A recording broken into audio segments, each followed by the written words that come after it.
बिस्मिल्लाहिर्रहमानिर्रहीम और अस्सलाम वालेकुम। 17 जनवरी और पाकिस्तान में जुमे की सुबह।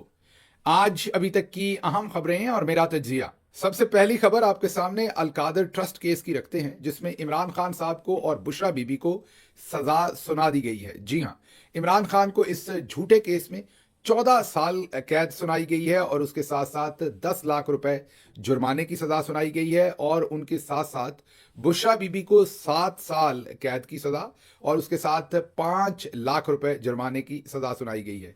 केस सबके सामने था। इस केस में अगर किसी की सजा बनती थी तो आप सबको पता है कि वो नवाज शरीफ और उनके बेटों की बनती थी, जिन्होंने इसमें 9 अरब रुपए जो हैं वो मलिक रियाज से हथियाए थे। अजाफी पैसों के ऊपर प्रॉपर्टी बेची थी। लेकिन चलें, वो बातें तो आपके सामने करते हैं और उसके बाद तफसील के साथ ये भी आपको बताएंगे कि किस तरीके से पाकिस्तान के मिलिट्री जनरल्स ने पिछले कई दिनों से ये माहौल बना रखा था और 3 दफ़ा पहले ये फैसला जो है वो ये मुलतवी कर चुके हैं। आज चौथी दफ़ा इस फैसले को सुनाया जाना था और आज चौथी दफ़ा ये फैसला चौथी बार इस फैसले का कह के आखिरकार इस फैसले को सुनाया गया है, जिसमें हम आपको अब बता रहे हैं। मैक्सिमम हमने आपको बहुत दिन पहले ये खबर दी थी और वो खबर इसीलिए थी कि जो टाउट्स बातें कर रहे थे, जो मिलिट्री जनरल्स के करीबी जराए थे, वो हमें बता रहे थे कि इमरान खान को मैक्सिमम इसमें पनिशमेंट देनी है। आप याद कीजिए कि 2 हफ्ते पहले मैंने आपको ये बताया था, 1.5 हफ्ता पहले, कि अभी तक की रवायत यही है कि जो भी केस इमरान खान के ऊपर चलाया जाता है, उस केस के अंदर जो भी मौजूद मैक्सिमम सजा होती है वो इमरान खान साहब को सुनाई जाती है। इस केस में मैक्सिमम सजा थी ही 14 साल, तो हमने आपको 1.5 हफ्ता पहले बताया था कि 14 साल की सजा देने का इनका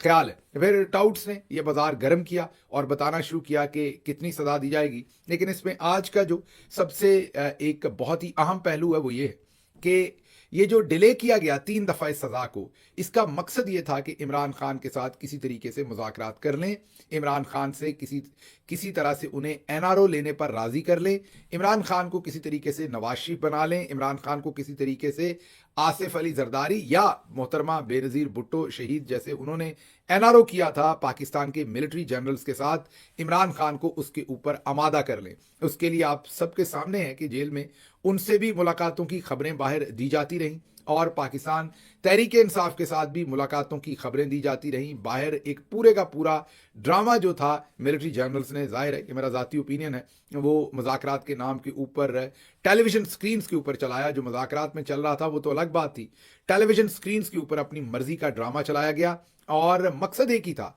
कि इमरान खान को एक तरफ स्टिक और एक कैरेट, एक तरफ कहें कि आपको सज़ा सुना देंगे और दूसरी तरफ कहें कि अच्छा सज़ा नहीं सुनाते, आप हमसे एनआरओ कर लें।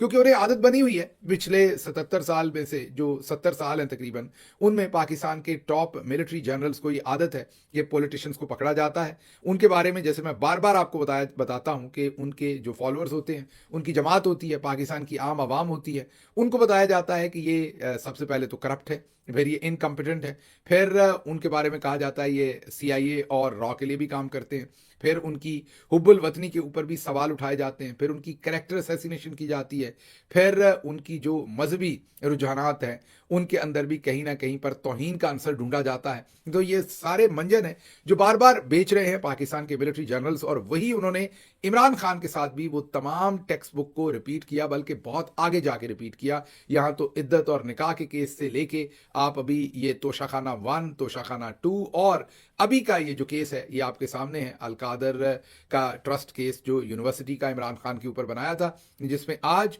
इमरान खान साहब को 14 साल और 10 लाख रुपया जुर्माना ये सजा सुनाई है और बुशरा बीबी को 7 साल कैद और 5 लाख रुपए जुर्माने की सजा सुनाई है। लेकिन बार ये सजा लेने के लिए आज बुशरा बीबी खुद अडयाला जेल गई, हालांकि वो घर से भी ये सजा ले सकती थी और एक आध दिन और जेल से बाहर रह सकती थी, कल अपनी गिरफ्तारी दे सकती थी, लेकिन वो ये फैसला सुनने के लिए पूरी तैयारी करके पिछली दफा भी अदालत पहुंची थी, आज भी अदालत पहुंची हैं। उन्होंने अपना कद काठ जो है वो पाकिस्तान की तारीख में बहुत ऊंचा कर लिया है, जिस तरीके से उन्होंने अपने शौहर के साथ वफादारी निभाई है और मुश्किल तरीन हालात में पहले भी जेल काटी है और अभी भी अडयाला जेल खुद चल के गई हैं, सजा सुनी है और उनको पता था कि जब सजा होगी तो वहीं उनको गिरफ्तार कर लिया जाएगा। दोनों इमरान खान साहब और उनकी जौजा ने ये एक बहादुरी की, पाकिस्तान के अंदर मिसाल कायम की है। जब उन्हें डील ऑफर की गई, ओपनली उन्हें ऑफर किया गया कि बनी गाला चले जाइए, ओपनली ऑफर किया गया कि 3 महीने या 6 महीने चुप कर जाएं, आपको जेल से निकाल देते हैं। इमरान खान ने सर झुकाने से इनकार कर दिया। कल दोपहर से ही अलकादर ट्रस्ट केस के बारे में जो पाकिस्तानी मिलिट्री एस्टेब्लिशमेंट है, उन्होंने एक दफा फिर पूरे मीडिया के अंदर एक ऐसा माहौल बनाया है कि जिससे आप ये समझ सकते हैं कि कोई सियासी जमात तो इस तरीके से अपना बयानिया बेचने की कोशिश करती होगी, लेकिन अब आप बहुत वाज़ेह तौर पर देख रहे हैं कि पाकिस्तानी मिलिट्री एस्टेब्लिशमेंट के जो टॉप जनरल्स हैं, उनकी डिज़ायर ये है कि वो सियासी जमातों से भी ज़्यादा अपना बयानिया जो है वो बेचें। एक तरफ आप बात सुन रहे हैं कि मुलाकातें हो रही हैं, एक तरफ बात सुनी जा रही है कि मुज़ाकरात हो रहे हैं, लेकिन दूसरी तरफ अपने काम पर भी लगे हुए हैं। और वो काम क्या है कि सब कुछ गदला किया जाए और आपके जहनों को कंफ्यूज किया जाए और ये माहौल बनाया जाए कि शायद पता नहीं कितना बड़ा केस है जिसकी सजा जो है वो दी जा रही है। केस क्या है, उसके मेरिट्स क्या हैं, वो सब कुछ तो डिस्कस हो चुका। आप सबको पता है कि अगर इस केस में किसी को सजा मिलनी चाहिए तो वो नवाज शरीफ साहब और उनके बेटों को मिलनी चाहिए, जिन्होंने 9 अरब रुपए एक्स्ट्रा मलिक रियाज से लिए। और वो तो मलिक रियाज साहब ही बता सकते हैं कि उनको ऐसा क्या नुकसान पहुंचाने की इन्होंने कोशिश की गई, किस तरीके से ताकत का इस्तेमाल किया गया कि उनको इनकी प्रॉपर्टी जो थी वो कम से कम पाकिस्तानी 9 अरब रुपए अजाफी दे के, जी हाँ मैं पूरी कीमत नहीं कह रहा, 9 अरब जो है वो अजाफी अदा करके उनको इनकी प्रॉपर्टी खरीदनी पड़ी, जिसकी वजह से ये सब कुछ हुआ। अगर मलिक रियाज साहब से ये 9 अरब अजाफी ना हथियाते तो ना ही वो एनसीए की वहां पर इंक्वायरी होती, ना ही 190 मिलियन और ये सारी बातें चलती। खैर, इमरान खान का तो इसमें सिरे से कोई लेना देना नहीं। एक ट्रस्ट यूनिवर्सिटी को पकड़ के उसके ऊपर ये सब कुछ करने की जो कोशिश की गई है वो आपके सामने है।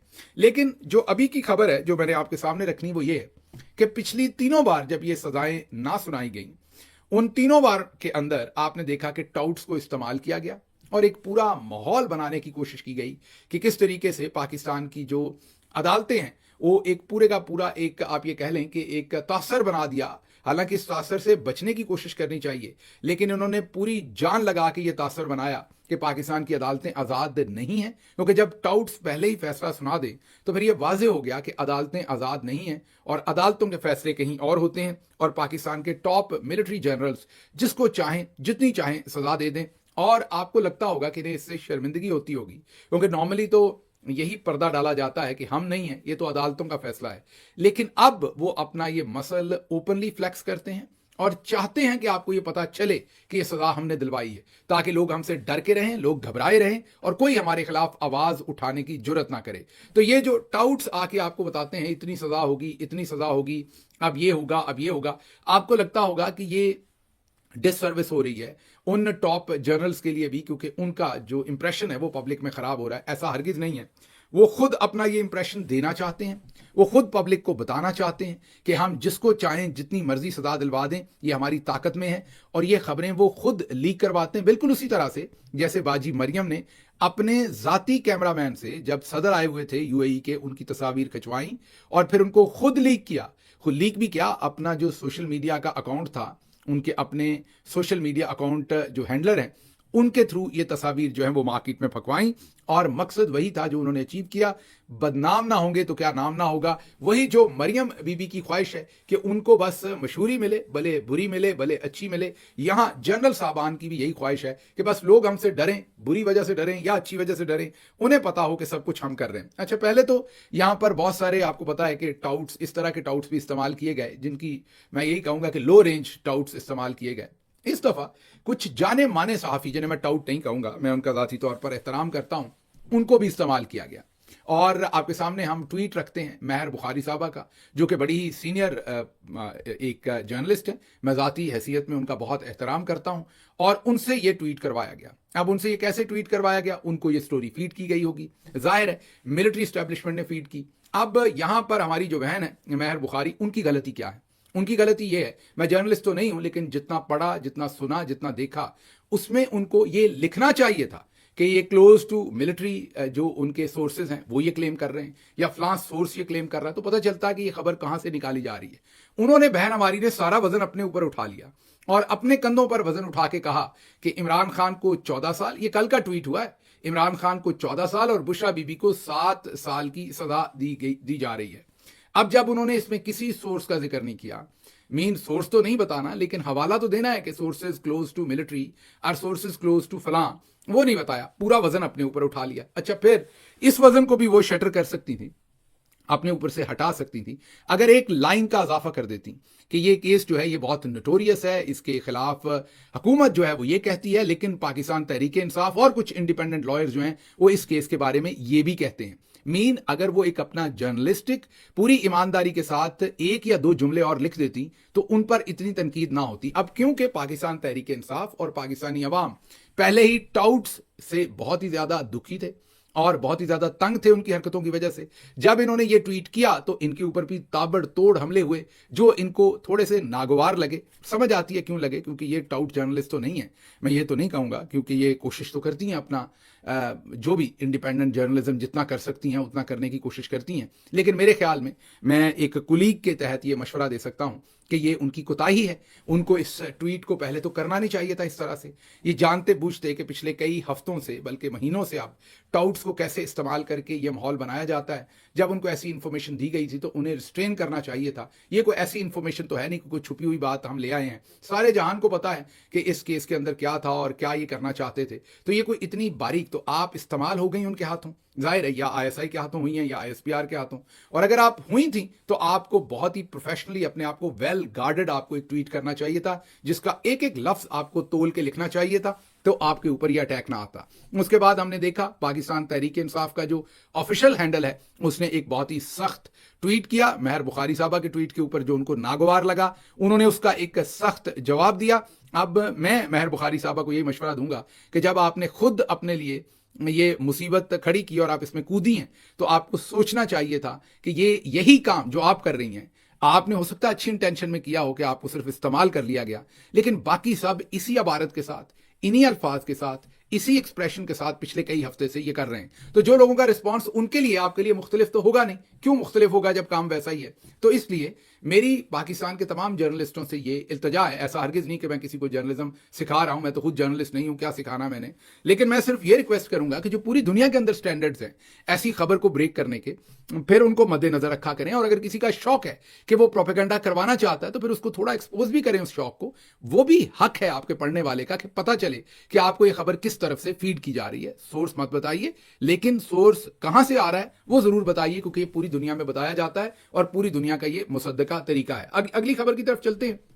अगली खबर लाहौर में जो फौज के तर्जमान हैं DG ISPR lieutenant general Ahmed Sharif Chaudhry, उन्होंने लाहौर में सीनियर जर्नलिस्टों के साथ मुलाकात की है। कुछ जूनियर भी थे बीच में, कुछ सीनियर भी थे।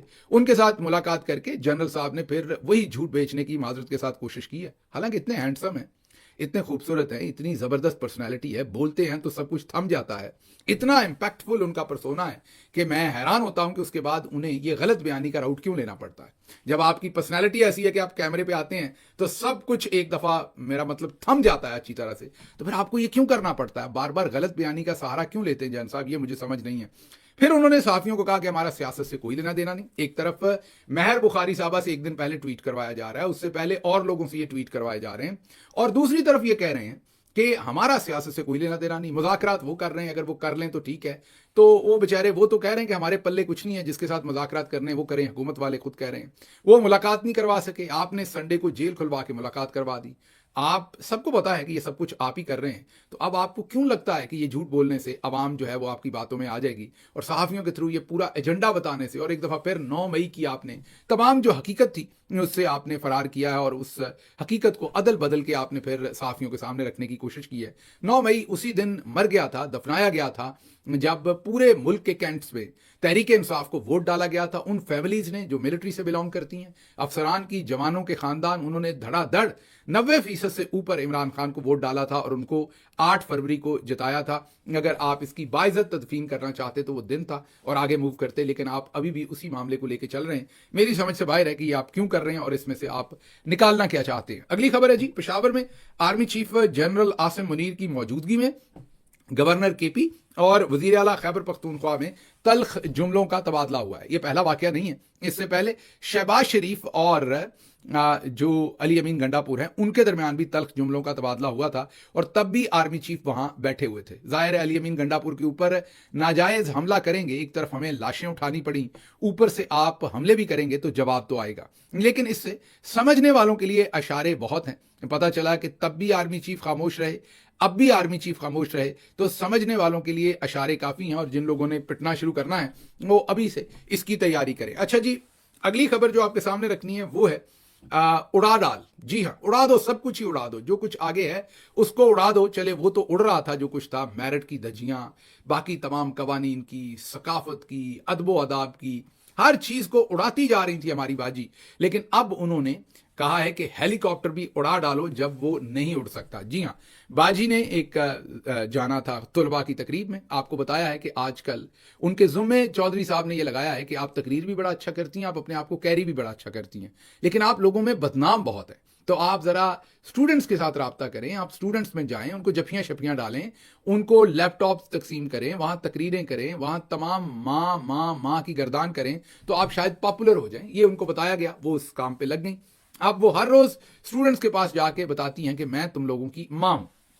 अब तकरीर करते हुए वो फरमा रही थी कि मैं जब तुलबा को मिलने आ रही थी तो फॉग थी बहुत ज्यादा लाहौर में, और मुझे जो पायलट से उन्होंने कहा कि हेलीकॉप्टर नहीं उड़ सकता।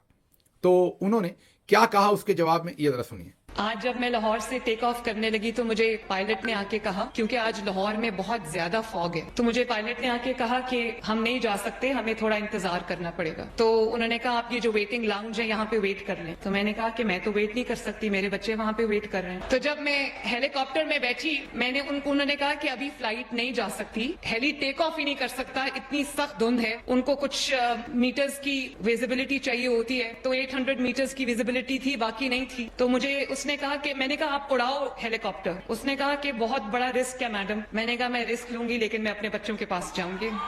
ये सुन लिया। अब एक तो ये पढ़ी लिखी नहीं है, ऊपर से ये कोशिश नहीं करती। अगर इनको किसी ने जरा सा भी ये बताया होता तो ये कभी भी इस चीज का एक्सप्रेशन ना देती यहां पर, अगर इन्होंने ऐसा किया भी था। पहली बात तो ये समझ से बाहर है कि वो कौन से नालायक पायलट हैं जिन्होंने इनकी बात मान के जहाज फिर भी उड़ा दिया, अगर ऐसी कोई बात थी। क्योंकि जो डाटा हमारे पास आ रहा है, जो पंजाब गवर्नमेंट के पास रशियन मेड हेलीकॉप्टर है, वो कम से कम उसमें विजिबिलिटी 1500 से 2000 के दरमियान मीटर हो तो वो उड़ सकता है, और अगर 1000 मीटर के करीब हो तो फिर वो बहुत ही लो एल्टीट्यूड के ऊपर से उड़ाया जा सकता है, और वो भी बहुत ही बामरे मजबूरी। अब मरियम साहबा तो ऐसे लग रही हैं जैसे कोई महारानी है या रानी है, यही समझती हैं। अब उनको ये समझ नहीं कि उन्होंने ये हेलीकॉप्टर उड़वाया। हेलीकॉप्टर आपके अब्बा के पैसों का तो पहली बात है नहीं कि आपने ये फैसला किया। दूसरी बात, उसके अंदर एविएशन के जो कम से कम 3 लोग होते हैं, 2 पायलट और एक उनके इंजीनियर या असिस्टेंट, जो भी आपने उनको कहना है, उन 3 लोगों की जान जो है वो आपके अब्बा ने लिख के तो दी नहीं कि वो आपके कंट्रोल में है, आप जो मर्जी करें। उसके बाद अगर उस हेलीकॉप्टर को हादसा हुआ तो ये हेलीकॉप्टर कम से कम तब 1.5 अरब रुपए का खरीदा गया था, और अब जो डॉलर का रेट है उस हिसाब से ये 3 अरब से ज्यादा मालियत का हेलीकॉप्टर है। ये भी आपके अब्बा के पैसे का नहीं है। और उसके बाद अगर ये आबादी पे गिर जाता कहीं पे, और नीचे शहरी इससे जो है वो जांबाक हो जाते, शहीद हो जाते, तो वो भी, तो आप ये क्या कर रही हैं? मतलब आपके खेलने के लिए कोई टॉय दिया हुआ है आपको किसी ने? और एविएशन वालों पे भी मुझे समझ नहीं आ रही कि वो इनके कहने पर कैसे हेलीकॉप्टर उड़ा सकते हैं जब विजिबिलिटी क्लियर नहीं है और माहौल ऐसा नहीं है कि हेलीकॉप्टर उड़ाया जा सकता है। तो वो इनकी बातों में कैसे आ गए और ये हेलीकॉप्टर उन्होंने कैसे उड़ा दिया? हमारी समझ से ये सब बाहर है कि आवे का आवा ही जो है वो वहां पर बिगड़ा हुआ है। अगली खबर लाहौर से आपके सामने रखते हैं। गुलकार है जवाद अहमद, उन्होंने एक बराबरी के नाम से पार्टी बना रखी है, और वो कहते हैं कि पूरी दुनिया में एक ही शख्स है जो इमरान खान का मुकाबला कर सकता है। उन्होंने पिछले दिनों एक टीवी इंटरव्यू में कहा कि इमरान खान का मुकाबला करने के लिए बंदे को मशहूर होना चाहिए, सेलिब्रिटी होना चाहिए, और उसकी अपनी पॉलिटिकल जमात रजिस्टर्ड होनी चाहिए। मेरे पास ये तीनों चीजें हैं। आपने हंसना नहीं है, पूरी खबर सुननी है। मेरे पास ये तीनों चीजें, मैं मशहूर भी हूं, मैं सेलिब्रिटी भी हूं, मेरी पॉलिटिकल पार्टी भी है। अगर मैंने इमरान खान को शिकस्त ना दी तो फिर अगले 50-100 साल और कोई पैदा नहीं होगा जो इमरान खान को शिकस्त देगा। तो टेलीविजन पर बार बार आकर ये कहते हैं कि मुझे वोट दें, मैं हूं असल जो पाकिस्तान की आवाम का मिडिल क्लास का रिप्रेजेंटेटिव, असल में मैं हूं। ये अब जवाद अहमद साहब का कहना। अब खबर आई है, खबर क्या, वीडियो आई है और सब तफसीलात आई हैं कि लेस्को जो लाहौर इलेक्ट्रिक सप्लाई कंपनी है, उन्होंने एक छापा मारा ब्यूटी पार्लर पर जो जवाद अहमद साहब की अहलिया चलाती हैं, और भाभी साहबा वहां पर बिजली चोरी कर रही थी। जब यह खबर भाभी साहबा ने दी जवाद अहमद साहब को, तो वो अपना काला वीगो डाला उड़ाते हुए या उड़ते हुए वहां पहुंच गए। दूसरी तरफ बाजी उड़ा रही थी, इधर ये उड़ा रहे थे, तो ये उड़ते हुए वहां पहुंचे। अब वापडा वालों ने वहां से मीटर उतारा, क्योंकि उस मीटर को टेम्पर करके, फोर्जरी करके, उस मीटर में रद्दोबदल करके बिजली चोरी की जा रही थी। उन्होंने वो मीटर उतारा, और आपको ये वीडियो दिखा देते हैं ना सिर्फ इस वीडियो के अंदर ये उनको धक्के मार रहे हैं, गौर से देखना ही उनके कोट कैसे पकड़ रहे हैं हाथों से, उनको धमकियां क्या लगा रहे हैं, उन्हें कह रहे हैं यहां से दफा हो जाओ, तुम्हें पता नहीं तुम्हारा पाला किससे पड़ा है, मैं तुम्हें ये कर दूंगा, मैं वो कर दूंगा, और उनसे मीटर छीन लेते हैं और छीन के अपने लड़के को दे देते हैं कि अंदर रख दो। वो लड़का भी कोई साफी नमा बच्चा है जो इन्होंने साथ रखा होता है, वो भी मीटर अंदर छोड़ आता है। लोगों को धमकियां देते हैं और कर क्या रहे हैं, बिजली चोरी। और अदाएं जरा चेक करें, ये जरा देखिए। एक सेकंड, ये कौन सी चेकिंग है? एक मिनट, ये हाथ में पकड़ के चोरी है। अरे ऐसे ना करिए आप, ऐसे ना ये पकड़ लिया मेरे को। बुलाया क्यों नहीं कर रहे हैं? ये पता नहीं मकसद पड़ जाएगा मुझे कौन सा। अरे आप ना करिए ऐसे, ये मेरे नाम लेके खा रहे हैं, लेके गया। हाँ, लेके गया। पुलिस को सर बुलाओ, आप, हम बुला लेंगे, कोई बात नहीं, हम बुलाएंगे पुलिस को। बुलाओ पुलिस को, अभी बुलाओ। पुलिस आ जाती है। तू यहाँ से निकल, ये सिलोन में अपने इनके अंडर से आपकी नहीं आप ऐसे नहीं कर सकते, किसका है? सर आपकी मेहरबानी ऐसे ना करिए। यहाँ ये सिलोन है। हाँ हाँ, अभी भी बताइए। ना, ना, ना, निकल यहाँ से, निकल। एक रास्ता आराम से बात कर। ना, ना, ना, ना। अब मुझे पता नहीं तू पंगे किसी ले रहा है।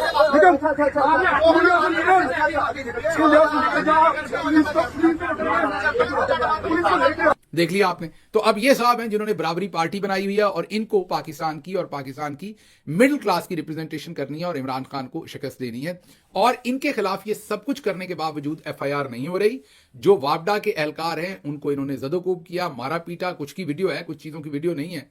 वो थाने गए और क्योंकि ये इमरान खान को गाली गलोच करते हैं इसलिए इनके खिलाफ पर्चा जो है वो नहीं कट पा रहा। ये इनकी आप हरकतें देखें और असलियत देखें। अच्छा जी, अगली अफसोसनाक खबर स्पेन से है। और स्पेन में एक कश्ती जो है वो उलटी है जिसके अंदर 50 अफराद जाँ बाक हुए हैं और उन 50 अफराद में से 44 अफराद 44 आउट ऑफ 50 44 पाकिस्तान से हैं और 12 उनमें से गुजरात के एक ही इलाके में से हैं। और ये तमाम बच्चे यूरोप जाना चाहते थे, तमाम नौजवान यूरोप पहुंचना चाहते थे। जाहिर है पाकिस्तान की इकोनॉमी को जैसे तबाह किया है और इसका सेहरा चौधरी निजामुद्दीन के सर है, जैसे उन्होंने चलते हुए मुल्क की तबाही निकाली है। अब इन बच्चों को यहाँ कोई फ्यूचर नजर नहीं आता। पाकिस्तान छोड़ के बाहर जाने की कोशिश करते हैं तो वहां पर आप देख सकते हैं कि कैसे समुद्र की लहरें इनका इंतजार करती हैं। ये 44 लोग जो हैं ये वहां पर शहीद हो गए, जाँ बाक हो गए। और ये कहानी बड़ी दिलखराश है जो इनके एजेंट से, जाहिर है यहाँ से एफआईए और बहुत सारे लोग मिले होते हैं उन एजेंट्स के साथ, उन्होंने इनके घर वालों से अजाफी पैसे मांगे और कहा कि अगर अजाफी पैसे नहीं देंगे तो रिपोर्टेडली उन्होंने क्लेम ये किया कि कश्ती जो है वो समंदर के दरमियान में खड़ी कर दी है, ना उधर लेके जाएंगे ना उधर लेके जाएंगे। घर वालों के पास गरीब लोग थे, अजाफी पैसे नहीं थे।